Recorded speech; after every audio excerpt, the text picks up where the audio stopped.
Hey everybody, I'm Dave with Growing the Home Garden. Today I'm out in our front garden, right over next to a coneflower plant. It's one of several that I planted this year from seeds that I grew from some that I collected, I think, back in 2013. The original plant was one called Sombrero, but they don't breed true to type necessarily, so I was curious what it would actually turn into. But the other day, I was actually looking at the leaves and I saw this black substance all over them.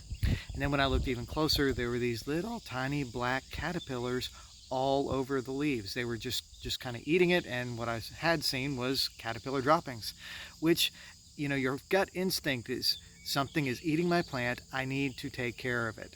But I want to encourage you to do a little more research before you actually take that step, because if you are planting for wildlife, planting for butterflies, pollinator type garden, and your plants are not being eaten, then you're probably not really putting plants in that are part of that ecosystem. Now in this case here, these are actually silvery checker spot butterfly caterpillar larvae, and they were all over the plant. Now how do I know that that's what they are? Because a few days prior, I'd actually taken a picture of this coreopsis, which is right next to my coneflower, and I'd sighted one of those silvery checker spot butterfly enjoying the coreopsis, which is great. You have one plant that brings in the butterflies and attracts them. You have another plant that can be their larval food source, and it really encourages that population of insects to thrive.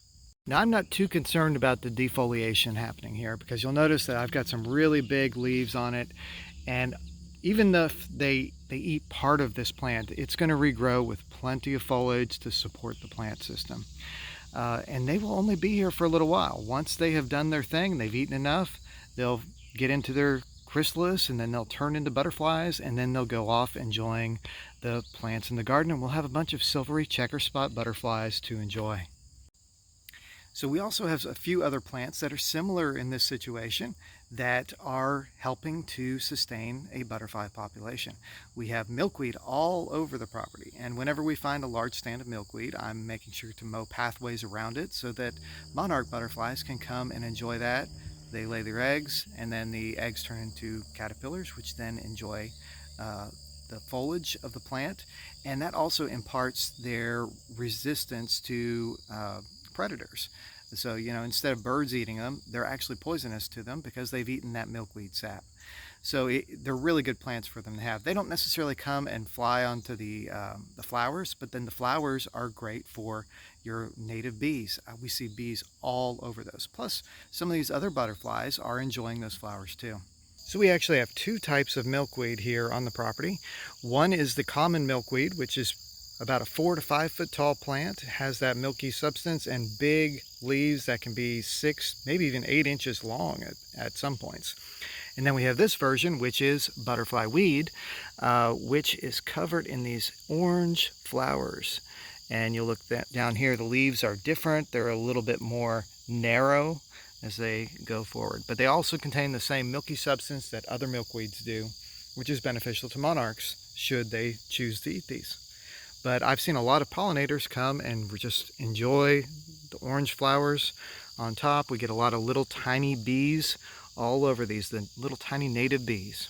The plant we have in droves over here are passion flower vines. These right here, see that type of leaf right like that, is the passion flower vine. It has a really interesting flower that kind of looks like it's almost like fireworks or something, but it's a really cool looking flower.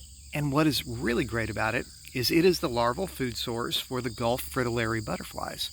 They will come in, they'll eat the leaves, just like the silvery checker spot butterflies do on the coneflower. And once they do their thing, they turn into butterflies and zip all around the property. Passion flower or passion vine also will turn into an edible fruit, as you can see right here. They've got a little bit of a sour taste to them usually, but you can eat these. So let me just encourage you that if you're wanting to have pollinators and butterflies, a butterfly garden, that you provide a food source and a nectar source. You need both of those in order to have a thriving butterfly or pollinator community. So just make sure that you do your research before you start to do any kind of sprays or try to remove those insects, because a lot of times it might be just what you're looking for. But I'm Dave with Growing the Home Garden. Thanks for watching. Hit the subscribe button and we'll catch you next time.